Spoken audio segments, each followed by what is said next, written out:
হযরত নূহ আলাইহিস সালাতু ওয়াস সালামের কওমের নেতারা কি বলতে লাগলো? তারা সাধারণ জনগণকে লক্ষ্য করে বলল, খবরদার তোমরা নূহের কাছে যাবা না, আর তার দাওয়াত তোমরা গ্রহণ করবে না। তোমরা কি করবে? ওয়াদ, সুয়াব, ইয়াগুস, ইয়াউক এবং নাসর নামক দেবতার পূজা তোমরা করবে। তোমরা এই দেবতার পূজা বন্ধ করবে না। এই পৃথিবীতে সর্বপ্রথম মূর্তি পূজা শুরু করেছিল হযরত নূহ আলাইহিস সালাতু ওয়াস সালামের এই কওমের মানুষগুলি। হযরত নূহ আলাইহিস সালাতু ওয়াস সালামকে আল্লাহ পাক যখন পাঠালো দুনিয়ায়, তখন তারা তার কওমের মানুষগুলি মূর্তি পূজা করত, মূর্তি তৈরি করত, এই জাতীয় বিভিন্ন শিরকি কাজের সাথে লিপ্ত ছিল। আল্লাহ পাক রব্বুল আলামিন হযরত নূহ আলাইহিস সালাতু ওয়াস সালামকে তাদেরকে এই জাতীয় কাজ থেকে যেন বিরত থাকে, এই জাতীয় কাজ থেকে তারা যেন নিজেকে সংশোধন করে, আল্লাহর আইন যেন তারা মেনে নেয়, আল্লাহর আইন যেন জমিনে প্রতিষ্ঠিত করে। এই কাজের জন্য আল্লাহ পাক রব্বুল আলামিন হযরত নূহ আলাইহিস সালাতু ওয়াস সালামকে পাঠালেন। হযরত নূহ আলাইহিস সালাতু ওয়াস সালাম তাদের কাছে একে একে সুন্দরভাবে দাওয়াত পৌঁছে দিলেন। তারপরেও হযরত নূহ আলাইহিস সালাতু ওয়াস সালামের দাওয়াত তারা গ্রহণ করল না। সর্বশেষ তারা বৈঠক করে তারা সিদ্ধান্ত নিল, আমরা নূহের কথা আমরা মানব না, শুনব না। তারা ওই কওমের বড় বড় নেতা নেত্রীরা ঘোষণা করল, তোমরা এই 5 জন মূর্তির তোমরা পূজা করবে, তোমরা কোনোভাবেই বন্ধ করবে না। কেউ যখন হযরত নূহ আলাইহিস সালাতু ওয়াস সালামের কথা শুনল না, বরং তারা হযরত নূহ আলাইহিস সালাতু ওয়াস সালামের উপরে সীমাহীন জুলুম নির্যাতনের মাত্রা যখন বাড়িয়ে দিল, এবার হযরত নূহ আলাইহিস সালাতু ওয়াস সালাম সর্বশেষ 950 বছর পর্যন্ত দাওয়াত দিলেন। যখন তারা আল্লাহর নবীর এই দাওয়াতকে প্রত্যাখ্যান করল, তার বিরুদ্ধে বিভিন্ন ধরনের জুলুম নির্যাতনের স্টিম রোলার চালানো শুরু করল, এক পর্যায়ে হযরত নূহ আলাইহিস সালাতু ওয়াস সালাম তার কওমের মানুষগুলির জন্য তিনি আল্লাহর দরবারে বদদুয়া করে দিলেন। কি করলেন? আল্লাহর দরবারে বদদুয়া করলেন। হযরত নূহ আলাইহিস সালাতু ওয়াস সালাম কি বললেন? আল্লাহ পাক রব্বুল আলামিন কোরআনের ভিতরে চমৎকার করে কোট করে দিলেন, وقال نوح رب لا تذر على الأرض من الكافرين ديارا أعوذ بالله من الشيطان الرجيم بسم الله الرحمن الرحيم فقال الملأ الذين كفروا من قومه ما نراك إلا بشرا مثلنا وقال تعالى إن الله وملائكته يصلون على النبي يا أيها الذين آمنوا صلوا عليه وسلموا تسليما اللهم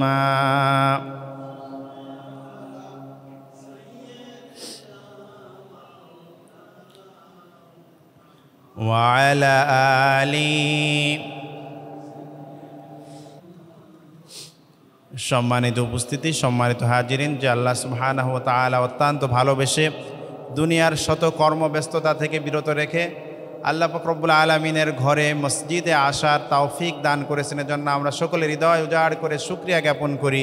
সকলে বলুন আলহামদুলিল্লাহ।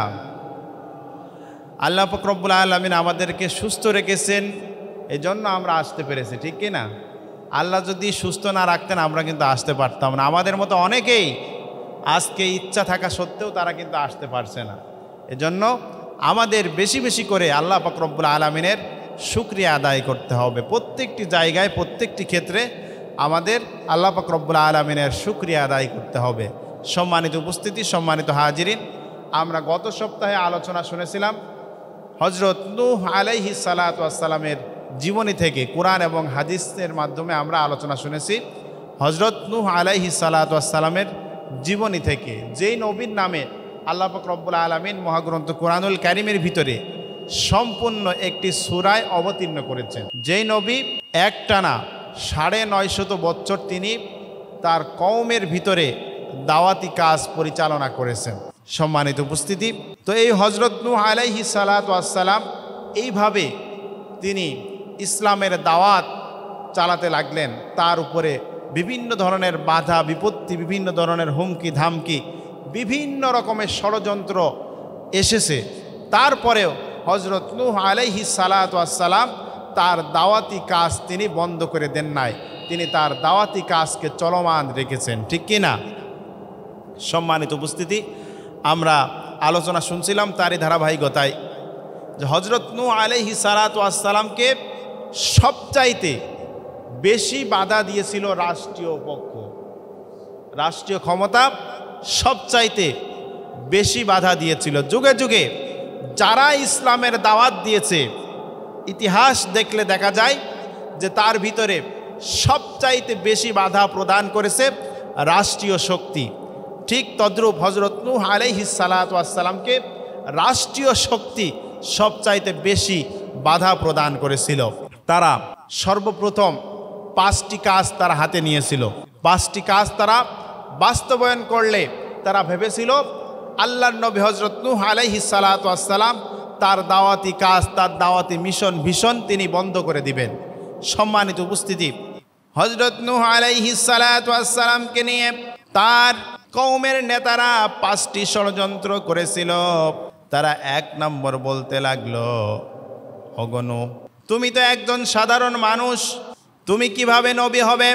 আল্লাহ পাক রব্বুল আলামিন কোরআনের ভিতরে কোট করে দিলেন 11 নম্বর সূরা সূরাতুল হুদের 27 নম্বর আয়াতের ভিতরে আল্লাহ পাক রব্বুল আলামিন ঘোষণা করে দিলেন, আল্লাহ পাক রব্বুল আলামিন বলেন, فقال الملأ الذين كفروا من قومه ما نراك إلا بشرا مثلنا وما نراك اتبعك إلا الذين هم أراذلنا بادي الرأي। হজরত নূহ আলাইহিস সালাতু ওয়াস সালামকে লক্ষ্য করে তার কওমের নেতৃবৃন্দরা তারা বলতে লাগলো, গো নূহ, তুমি তো আমরা তো দেখছি তুমি আমাদের মতো সাধারণ একজন মানুষ, তুমি কিভাবে আল্লাহর নবী হও? আমাদের বুঝে আসে না। তুমি তো ঘোষণা করছো তুমি আল্লাহর নবী, এটা কিভাবে সম্ভব? 2 নম্বর তারা কি বলেছিল? আল্লাহ পাক রব্বুল আলামিন তাদের সেই বক্তব্য কুরআনুল কারীমের ভিতরে কোট করে দিয়ে বলে দিলেন, فقال الملأ الذين كفروا من قومه ما هذا إلا بشر مثلكم। সেই কওমের মানুষগুলি হযরত নূহ আলাইহিস সালাতু ওয়াস সালামকে নেতা হিসাবে, নবী হিসাবে তারা মেনে নিতে অস্বীকার করল। তারা কি বলতে লাগলো? আল্লাহ পাক রব্বুল আলামিন প্রত্যেকটি কথা, প্রত্যেকটি বক্তব্য কোরআনের ভিতরে কোট করে দিলেন। তারা কি বলতে লাগলো? ওয়ালাউ শাআল্লাহু লাআনজালা মালাইকা। তারা বলতে লাগলো, ওগো নূহ, আমরা তো দেখছি তুমি একজন সাধারণ মানুষ, আল্লাহ আর কাউকে না পাঠিয়ে তোমাকেই পাঠালো। আল্লাহ তো ইচ্ছা করলে ফেরেশতা পাঠাতে পারত, আল্লাহ তো ফেরেশতা পাঠায় নাই, তোমাকে কেন পাঠালো? এইভাবে তারা একের পর এক তারা ক্রিটিসাইজ করতে লাগলো। তারপরে তারা কি বলল? যে তোমাকে যারা অনুকরণ করে তারা আমাদের মতো এরকম প্রভাবশালী ব্যক্তি নয়। আল্লাহ পাক রব্বুল আলামিন তাদের এই 2 নম্বর যে আপত্তি তারা তুলল, আল্লাহ পাক রব্বুল আলামিন তাদের এই 2 নম্বর ষড়যন্ত্রকে আল্লাহ পাক রব্বুল আলামিন ফাঁস করে দিলেন। কুরআনুল কারীমের 11 নম্বর সূরা সূরাতুল হুদের 27 নম্বর আয়াতের ভিতরে চমৎকার করে আল্লাহ পাক রব্বুল আলামিন কোট করে দিলেন, ওয়ামা নারাকা তাবাআকা ইল্লাল্লাযীনা হুম আরাযিলুনা বাদিয়ার রা'ই ওয়ামা নারা লাকুম আলাইহিনা মিন ফাদলিন বাল নাযুন্নুকুম কাযিবিন। তারা বলতে লাগলো, অগণু আমরা তো সমাজের ভিতরে, কওমের ভিতরে আমরা লক্ষ্য করছি তোমার আইন যারা, তোমার বক্তব্য যারা মেনেছে, যারা তোমাকে অনুকরণ করেছে, এই শ্রেণীর মানুষগুলি আমাদের মতো এরকম ক্ষমতা, প্রভাবশালী, সম্পদশালী কেউ নাই। তারা হলো সমাজের নিম্ন শ্রেণীর খেটে খাওয়া মানুষগুলি তোমার বক্তব্য শোনে, তাছাড়া সমাজের প্রভাবশালী মানুষগুলি তোমার বক্তব্য শোনে না। তারা 3 নম্বর যে আপত্তি তুলল আল্লাহ পাক সেটাও কোরআনের ভিতরে কোট করে দিলেন। আল্লাহ পাক রব্বুল আলামিন বলেন, ওয়ামা নারা লাকুম আলাইনা মিন ফাদলিন বাল নাযুন্নুকুম কাযিবিন। তারা বলল, আমাদের উপরে প্রভাব বিস্তার করার মতো কাউকে তো আমরা দেখছি না। যুগে যুগে যারা ইসলামের পথে থেকেছে, ইসলাম প্রতিষ্ঠার জন্য যারা কাজ করেছে, তারা কখনো প্রভাব খাটায় নাই। কথা বলুন ঠিক কিনা? তারা আল্লাহর জমিনে আল্লাহর দিন প্রতিষ্ঠার জন্য তারা কাজ করেছে। তারা 1-2 কথা বেশি বললেও তারা সেটা ধৈর্য সহকারে শ্রবণ করেছে। এটাই হলো ইসলামী আন্দোলনের কর্মীদের চরিত্র। কথা বলুন ঠিক কিনা? 4 নম্বর তারা যে আপত্তি তুলল সেটা আল্লাহ পাক রব্বুল আলামিন কুরআনুল কারীমের ভিতরে সবগুলি হযরত নূহ আলাইহিস সালাতু ওয়াস সালামের কওমের মানুষগুলি 5টি ষড়যন্ত্র করেছিল। আল্লাহ পাক রব্বুল আলামিন চমৎকার করে মহাগ্রন্থ কুরআনুল কারীমের ভিতরে কোট করে দিলেন। তারা বলল, গণ তুমি যেই ধর্মের দাওয়াত দাও, তুমি যে এইটা প্রচার করো, এইটা আমাদের সাথে যায় না। আমাদের বাপ দাদাদেরকে আমরা দেখেছি তারা এইগুলোর অনুকরণ করিনি, আমাদের বাপ দাদার বিরোধী। 5 নম্বর তারা বলল, তুমি কৌশল করে রাজনৈতিক ক্ষমতা অর্জনের মাধ্যমে নেতৃত্বের আসনে তুমি বসতে চাও। 5 নম্বর আপত্তি তারা তুলল। যুগে যুগে যারা ইসলামের দাওয়াত দিয়েছে, ইসলামের বাণী প্রচার করেছে, তাদের বিরুদ্ধে বিভিন্ন ধরনের বক্তব্য, বিভিন্ন ধরনের কথা এসেছে। তারপরেও ইসলামের কর্মীরা ইসলামী দাওয়াত থেকে, কোরআনের দাওয়াত থেকে, কালেমার দাওয়াত থেকে তারা মুখ ফিরাই নাই। কথা বলুন ঠিক কিনা? হযরত নূহ আলাইহিস সালাতু ওয়াস সালামকে এইভাবে একের পর এক তারা অপবাদ দিতে লাগলো। তারপরে তারা কি করলো? হযরত নূহ আলাইহিস সালাতু ওয়াস সালামের বিরুদ্ধে তারা এই 5টি ষড়যন্ত্র করেছিল। তারা ভেবেছিল আমরা যদি এইভাবে নূহকে নিয়ে ক্রিটিসাইজ করতে থাকি, বিভিন্ন আলোচনা সমালোচনা করতে থাকি, তাহলে হযরত নূহ আলাইহিস সালাতু ওয়াস সালাম হয়তোবা ইসলামের দাওয়াত দেওয়া তিনি বন্ধ করে দিবেন। কিন্তু আল্লাহর নবী হযরত নূহ আলাইহিস সালাতু ওয়াস সালামকে আল্লাহ পাক রব্বুল আলামিন এত ধৈর্য দান করেছিলেন, তিনি 1 নয় 2 নয় 950টি বছর তিনি দাওয়াত দিয়েছেন। কতদিন? 950 বছর তিনি দাওয়াতি কাজ করেছেন। যখন তার কওমের মানুষগুলি দেখল কোনোভাবে হযরত নূহ আলাইহিস সালাতু ওয়াস সালামের উপরে নির্যাতন, নিষ্পীড়ন, ষড়যন্ত্র করে কোনোভাবেই হযরত নূহ আলাইহিস সালাতু ওয়াস সালামকে থামানো যাচ্ছে না, শেষ পর্যন্ত তারা মিথ্যা মামলা, হামলা, বিভিন্ন বানোয়াট অনেক কিছু করার পরেও তারা হযরত নূহ আলাইহিস সালাতু ওয়াস সালামকে তারা থামাতে পারল না। তারা এরপর কি করল? হযরত নূহ আলাইহিস সালাতু ওয়াস সালামকে লক্ষ্য করে তারা বিভিন্ন ধরনের হুমকি ধামকি দেওয়া শুরু করল। হযরত নূহ আলাইহিস সালাতু ওয়াস সালামকে তারা যেই হুমকি দিয়েছিল, আল্লাহ পাক রব্বুল আলামিন তাদের সেই হুমকিগুলিকে আল্লাহ পাক রব্বুল আলামিন কোরআনের ভিতরে কোট করে দিলেন। কোরআনুল কারীমের ২৬ নম্বর সূরা সূরাতুশ শুআরা এর ১১৬ নম্বর আয়াতের ভিতরে চমৎকার করে কোট করে দিলেন, ক্বালু লাইন লাম তানতাহি ইয়া নূহু লাতাকুনান্না মিনাল মারজুমিন।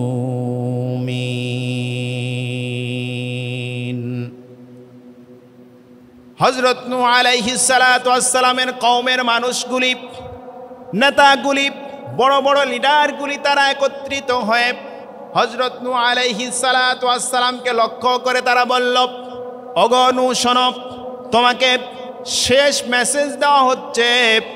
আমরা অনেক চেষ্টা করেছি তুমি যাতে ইসলামের বাণী প্রচার প্রসার তুমি বন্ধ করে দাও, কিন্তু তুমি আমাদের কোনো কথাই শোনোনি। লাস্ট কথা শুনে রেখো, তুমি যদি এইভাবে তোমার কার্যক্রম অব্যাহত রাখো তাহলে শুনে রেখো আমরা কিন্তু পাথর নিক্ষেপ করে তোমাকে হত্যা করে ফেলব।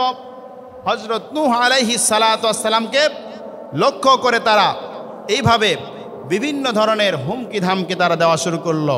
তাফসীরে ইবনে কাসিরের ভিতরে এসেছে, যেই সকল নবীদেরকে হত্যা করা হয়েছে তারা ব্যতীত সবচাইতে বেশি নির্যাতন নিষ্পীড়ন চালানো হয়েছে হযরত নূহ আলাইহিস সালাতু ওয়াস সালামের উপরে। যে সমস্ত নবী রাসূলগণ শাহাদাত বরণ করেছেন তারা ব্যতীত সবচাইতে বেশি নির্যাতিত হয়েছে হযরত নূহ আলাইহিস সালাতু ওয়াস সালাম। হযরত নূহ আলাইহিস সালাতু ওয়াস সালামের উপরে এত বেশি ষড়যন্ত্র চালানো হলো, তারপরেও হযরত নূহ আলাইহিস সালাতু ওয়াস সালাম বছরের পর বছর, যুগের পর যুগ, জেনারেশনের পর জেনারেশন তিনি ইসলামের দাওয়াত তিনি মানুষের দ্বারে দ্বারে দিয়ে গেলেন। হযরত নূহ আলাইহিস সালাতু ওয়াস সালাম তিনি একবারের জন্য মুখ ফিরাই নেন নাই। এবার হযরত নূহ আলাইহিস সালাতু ওয়াস সালাম আল্লাহর দরবারে ফরিয়াদ করলেন। আল্লাহ পাক রব্বুল আলামিন কোরআনুল কারীমের ৭১ নম্বর সূরা সূরাতুন নূহ এর ৫ নম্বর আয়াতের ভিতরে চমৎকার করে আল্লাহ পাক রব্বুল আলামিন জানিয়ে দিলেন, ক্বালা রব্বি ইন্নী দাআউতু কওমি লাইলান ওয়া নাহারা। হযরত নূহ আলাইহিস সালাতু ওয়াস সালাম বলল, হে আমার প্রভু, হে আমার রব, আমি আমার কওমের লোকদেরকে দিন রাত ২৪ ঘন্টা তোমার দিনের দাওয়াত দিয়েছি, কিন্তু আমার দাওয়াত তারা গ্রহণ করে নাই, আমার কথা তারা শুনে নাই। আমার দাওয়াত তারা গ্রহণ না করে তারা পলায়ন করেছে, আমার কথা তারা শ্রবণ করেনি। তিনি আরো বললেন, যখন আমি তাদেরকে দিনের দাওয়াত দিয়েছি আমি লক্ষ্য করেছি তারা কি করেছে। আমি যখন তাদের কাছে ইসলামের কথাগুলি আমি যখন পৌঁছে দেওয়ার চেষ্টা করেছি তারা আমাকে দেখে তাদের কানের ভিতরে তাদের আঙ্গুল ঢুকিয়ে দিয়েছে। যখন আমি তাদের সামনে পড়েছি তারা আমাকে দেখার পরে তাদের কাপড়গুলি, তাদের কাপড় দিয়ে তাদের মুখগুলি তারা আবৃত করে দিয়েছে, মুখগুলি ঢেকে দিয়েছে। এইভাবে হযরত নূহ আলাইহিস সালাতু ওয়াস সালাম ইসলামের দাওয়াত দিয়েছেন। এরপরেও হযরত নূহ আলাইহিস সালাতু ওয়াস সালাম থামেন নাই, তিনি ইসলামের দাওয়াত দিয়ে গেছেন। এরপরে বলছেন, সুম্মা ইন্নী দাউতুহুম জিহারা, প্রকাশ্যে সমাবেশ করে করে আমি দাওয়াত দিয়েছি। হযরত নূহ আলাইহিস সালাতু ওয়াস সালাম তাকে অনেক হুমকি ধামকি বিভিন্ন ধরনের ষড়যন্ত্রের শিকার হতে হয়েছে, তারপরেও হযরত নূহ আলাইহিস সালাতু ওয়াস সালাম প্রকাশ্যে তাদের কাছে ইসলামের দাওয়াত তিনি পৌঁছে দিয়েছেন। তারপরে বলছেন শুধু তাই নয়, সুম্মা ইন্নী আ'লানতু লাহুম ওয়া আসরারতু লাহুম ইসরারা। হযরত নূহ আলাইহিস সালাতু ওয়াস সালাম বলছেন, আমি শুধু তাই নয়, ব্যক্তিগতভাবেও আমি তাদেরকে দাওয়াত দিয়েছি, প্রকাশ্যেও আমি দাওয়াত দিয়েছি, গোপনেও আমি দাওয়াত দিয়েছি, তারপরেও তারা আমার কথা শোনে নাই। তাদেরকে এত দাওয়াত দিলাম, তারপরেও তারা আমার কথা কোনোভাবেই মানল না। আল্লাহ পাক রব্বুল আলামিনের পরে বলছেন কুরআনুল কারীমের ৭১ নম্বর সূরা সূরাতুন নূহ এর ২১ নম্বর আয়াতের ভিতরে চমৎকার করে বলেন, ক্বালা নূহুর রাব্বি ইন্নাহুম আসাউনি ওয়াত্তাবাউ মান লাম ইয়াজিদহু মালুহু ওয়া ওয়ালাদুহু ইল্লা খাসারা।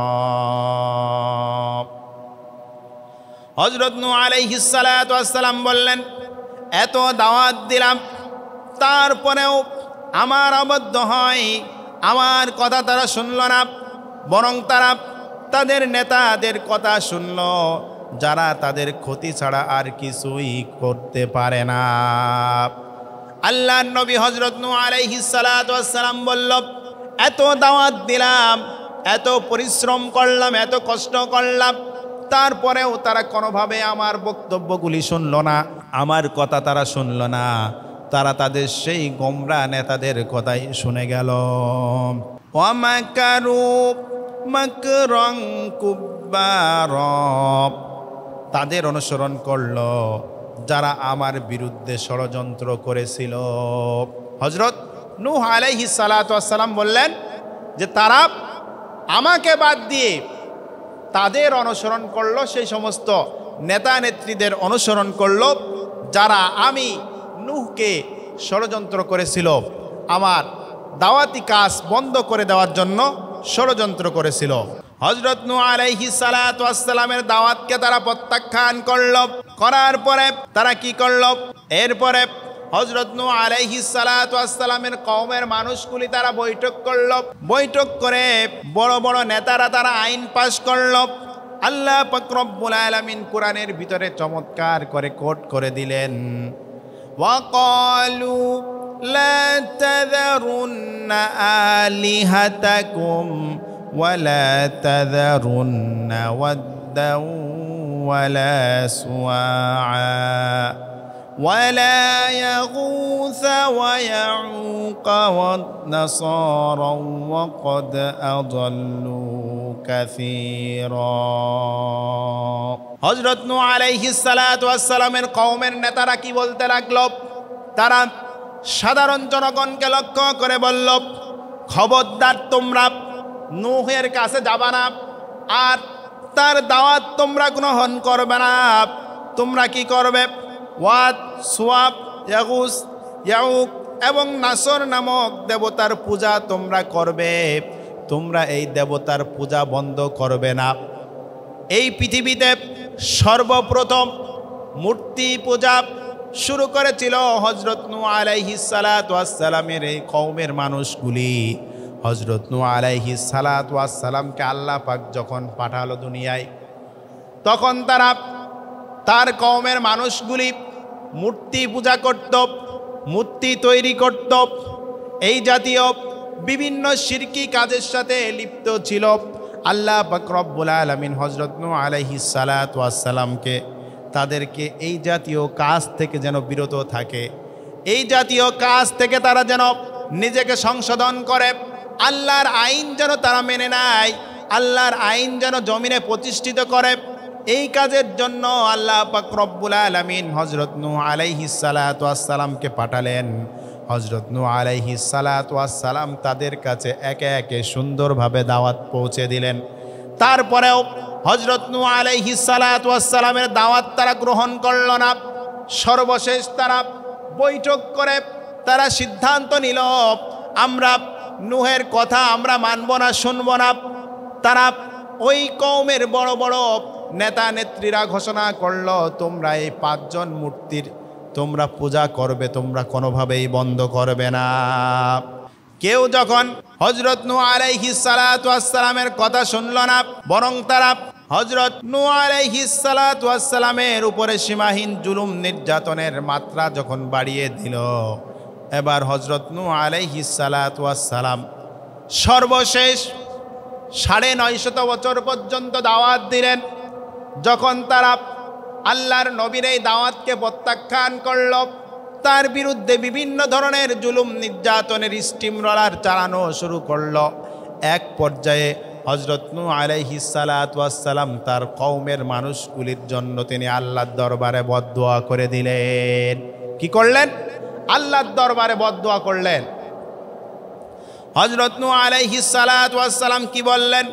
আল্লাহ পাক রব্বুল আলামিন কোরআনের ভিতরে চমৎকার করে কোট করে দিলেন, وقال نوح رب لا تذر على الأرض من الكافرين ديارا। আল্লাহর নবী হযরত নূহ আলাইহিস সালাতু ওয়াস সালাম সর্বশেষ নিরুপায় হয়ে তার কওমের জন্য বদদুয়া করলেন। এই পৃথিবীর ইতিহাসে যত নবী রাসূলগণ পৃথিবীতে এসেছেন তারা কেউ কিন্তু তার কওমের জন্য বদদুয়া করেন নাই। একমাত্র কেবলমাত্র হযরত নূহ আলাইহিস সালাতু ওয়াস সালাম তার কওমের জন্য বদদুয়া করলেন। হযরত নূহ আলাইহিস সালাতু ওয়াস সালাম বলল, হে আমার প্রভু, হে আমার রব, এই কাফেরদের, এদের কওমের কাউকে পৃথিবীর বুকে বসবাসের জন্য তুমি রাখবে না, এদের আন্ডা বাচ্চা সহকারে সব তুমি ধ্বংস করে দিবা। আল্লাহর নবী হযরত নূহ আলাইহিস সালাতু ওয়াস সালাম সর্বশেষ তিনি নিরুপায় হয়ে তিনি বদদুয়া করলেন যে এদের কাউকে তুমি বাঁচিয়ে রাখবে না, এদের আন্ডা বাচ্চা সহকারে একদম সব কিছু তুমি ধ্বংস করে দিবে। কি করবে? ধ্বংস করে দিবে। সম্মানিত উপস্থিতি, আল্লাহর নবী যখন বদদুয়া করলেন, এরপরে কোরআন বলে, ইন্নাকা ইন তাযারুহুম ইউদিল্লু ইবাদাকা ওয়ালা ইয়ালিদু ইল্লা ফাজিরান কাফফারা। এদের বংশ শুদ্ধ নির্মূল না করে এদের বংশ শুদ্ধ নির্মূল করে দাও। এদের আন্ডা বাচ্চা তুমি যদি এদেরকে বাঁচিয়ে রাখো, এদের আন্ডা বাচ্চা সহকারে তুমি ধ্বংস করে দাও, আর এদেরকে যদি তুমি বাঁচিয়ে রাখো, আন্ডা বাচ্চা যদি বাঁচিয়ে রাখো, তাহলে তারাও ভবিষ্যতে এই রকম মুনাফিকি, এই রকম আচরণ তারা করতে পারে। এই জন্য এদেরকে একদম আন্ডা বাচ্চা সহকারে, অর্থাৎ যত এই কাফিরদের বংশধর যা আছে, ছোট বড় যা আছে, সমূলে তুমি ধ্বংস করে দাও। এভাবে হযরত নূহ আলাইহিস সালাতু ওয়াস সালাম আল্লাহর দরবারে বদদুয়া করলেন। সম্মানিত উপস্থিতি, হযরত নূহ আলাইহিস সালাতু ওয়াস সালাম যখন আল্লাহর দরবারে বদদুয়া করলেন, আল্লাহ পাক রব্বুল আলামিন হযরত নূহ আলাইহিস সালাতু ওয়াস সালামের এই বদদুয়াকে কবুল করে নিলেন। তারপরে কোরআন বলছে, ওয়াসনাইল ফুলকা বিআয়ুনিনা ওয়া ওয়াহাইনা ওয়ালা তুখাতিবনি ফিল্লাযীনা যালামু ইন্নাহুম মুগরাকুন। আল্লাহ পাক রব্বুল আলামিন হযরত নূহ আলাইহিস সালাতু ওয়াস সালামকে জানিয়ে দিল, আমার তত্ত্বাবধানে, আমার ওহী অনুযায়ী তুমি একটি নৌকা তৈরি করো। হযরত নূহ আলাইহিস সালাতু ওয়াস সালাম একটি নৌকা তৈরি করার কাজ শুরু করলো। আর দেখো, যারা জুলুম করেছে তাদের জন্য আমার কাছে কোনো সুপারিশ তুমি করতে পারবে না, কারণ এদেরকে আমি কি করব? চিবিয়ে চিবিয়ে, ডুবিয়ে ডুবিয়ে আমি এদেরকে নিঃশেষ করে দিব। আল্লাহ পাক রব্বুল আলামিন তার নবীকে বলে দিচ্ছে, এদের ব্যাপারে তুমি কোনো রকমের সুপারিশ করতে পারবে না। কি করতে পারবে না? সুপারিশ করতে পারবে না। আল্লাহ পাক রব্বুল আলামিন ছাড় দেন, কিন্তু ছেড়ে দেন না। আল্লাহ পাক রব্বুল আলামিনের পাকড়াও অনেক কঠিন, অনেক ভয়াবহ। হযরত নূহ আলাইহিস সালাতু ওয়াস সালাম নৌকা তৈরির কাজ শুরু করলেন। কোরআন বলেন, وَيَصْنَعُ الْفُلْكَ وَكُلَّمَا مَرَّ عَلَيْهِ مَلَأٌ مِّن قَوْمِهِ سَخِرُوا مِنْهُ। হযরত নূহ আলাইহিস সালাতু ওয়াস সালাম যখন নৌকা তৈরির কাজ শুরু করল, তখন তার কওমের নেতারা নৌকা বানানো দেখে, নৌকা তৈরি করা দেখে তারা কি করতে লাগলো? তারা ঠাট্টা বিদ্রুপ করতে লাগলো। আল্লাহ পাক রব্বুল আলামিন কোরআনের ভিতরে কোট করে দিলেন। আল্লাহ পাক রব্বুল আলামিন বলছেন, ওয়ায়াসনাউল ফুলকা ওয়া কুল্লামা মাররা আলাইহি মালাউম মিন কওমিহি সাখিরু মিন। হযরত নূহ আলাইহিস সালাতু ওয়াস সালাম যখন নৌকা বানাচ্ছিলেন, পাশ দিয়ে নেতারা যাচ্ছিল আর ঠাট্টা করছিল, ও নূহ, তুমি তো নিজে প্রচার করেছ তুমি নাকি নবী, তুমি নাকি আল্লাহর নবী, কিন্তু আমরা এখন লক্ষ্য করছি তুমি তো কাঠ মিস্ত্রি হয়ে গেছো। তারা কি বলতে লাগলো? ওগো নূহ, তুমি তো কাঠ মিস্ত্রি হয়ে গেছো। এক পর্যায়ে তারা বলল যে এই নৌকা তুমি কোথায় চালাবে? এই ড্যাঙ্গায় কিভাবে চালাবে? পানি নাই, কিছু নাই, তুমি কিভাবে এই নৌকা চালাবে? হযরত নূহ আলাইহিস সালাতু ওয়াস সালাম বললেন, সিদ্ধান্ত হয়ে গেছে, অচিরেই আল্লাহর গজব চলে আসবে। তোমরা যেভাবে আমাদেরকে ঠাট্টা বিদ্রুপ করেছ, আমরাও দিন আসছে, আমরাও তোমাদেরকে নিয়ে ঠাট্টা বিদ্রুপ করব। সম্মানিত উপস্থিতি, আজ ইসলামের বিজয়ের একটি ঘ্রাণ সমস্ত জায়গায় পাওয়া যাচ্ছে।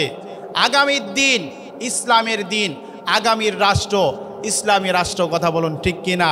সম্মানিত উপস্থিতি, ইতিমধ্যেই আমরা দেখেছি বাংলাদেশের সর্বোচ্চ বিদ্যাপীঠ ঢাকা বিশ্ববিদ্যালয়, এরপরে জাহাঙ্গীরনগর বিশ্ববিদ্যালয়, সেখানে মেধাবী শিক্ষার্থীরা তারা সিদ্ধান্ত নিয়েছে একজন সচরিত্রবান ছেলেকে আমরা লিডার বানাবো, নেতা বানাবো, তার নেতৃত্বে আমরা সারা দেশে ইসলামী হুকুমত আমরা কায়েম করব। কোনো নেশা চলবে না, মাদক চলবে না, সন্ত্রাসী চলবে না, চাঁদাবাজি চলবে না। আগামীর দিন হবে ইসলামের দিন, আগামীর রাষ্ট্র হবে ইসলামের রাষ্ট্র, কথা বলুন ঠিক কিনা? আগামী দিনে কোনো চাঁদাবাজি, কোনো সন্ত্রাসী, কোনো মাদক, যারা নেশার সাথে জড়িত, এই জাতীয় কোনো কাউকে প্রশ্রয় দেওয়া হবে না। সম্মানিত উপস্থিতি, আমরা ইতিমধ্যে সারা পৃথিবীতে লক্ষ্য করলে আমরা দেখতে পাচ্ছি, আমরা লক্ষ্য করেছি নেপালে আপনারা দেখেছেন না? নেপালের মন্ত্রীদের কি অবস্থা, কি পরিণতি, তারা শেষ পর্যন্ত, আমি একটি ভিডিও দেখলাম যে হেলিকপ্টারে দড়ি ঝুলাই দেওয়া হয়েছে। এই রশি যখন ঝোলানো হয়েছে, ছাদের উপর থেকে মন্ত্রীরা এই রশিতে ঝুলে ঝুলে তারপরে তারা পার হচ্ছে, তারা পালাচ্ছে, কথা বলুন ঠিক কিনা? সম্মানিত উপস্থিতি, নেপালের কিছু ইতিহাস আমি দেখলাম, যেমনিভাবে আমাদের দেশের স্বৈরাচার যখন ছাত্ররা আন্দোলন করছিল, আন্দোলন চলাকালীন সময় তারা নেট বন্ধ করে দিয়েছিল, ঠিক কিনা? তারা ভেবেছিল নেট বন্ধ করে দিয়ে আমরা ছাত্রদেরকে একদম নিঃশেষ করে দিব, তারা ভেবেছিল। কিন্তু মেধাবী শিক্ষার্থীরা যেই সিদ্ধান্ত নেয় সেই সিদ্ধান্ত কার্যকারিতা হয়, কথা বলুন ঠিক কিনা? আজ পর্যন্ত ঢাকা বিশ্ববিদ্যালয় থেকে যতগুলি আন্দোলন হয়েছে, একটি আন্দোলনও বৃথা যায় নাই। সম্মানিত উপস্থিতি, এক পর্যায়ে নেপালের প্রধানমন্ত্রী তারা 27টা অ্যাপ তারা বন্ধ করে দিয়েছিল। কি করেছিল?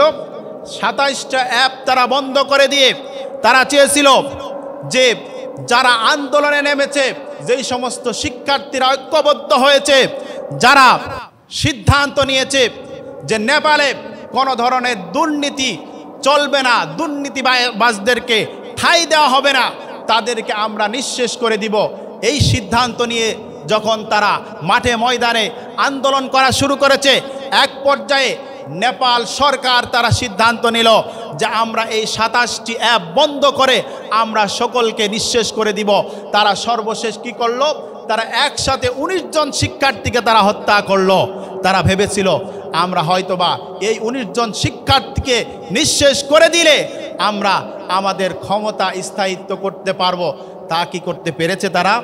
সর্বশেষ আপনারা ভিডিও দেখেছেন, আর একজন মন্ত্রীকে মারতে মারতে এমন অবস্থা করেছে, সর্বশেষ তাকে উলঙ্গ করে নদীতে ফেলাই দেওয়া হয়েছে।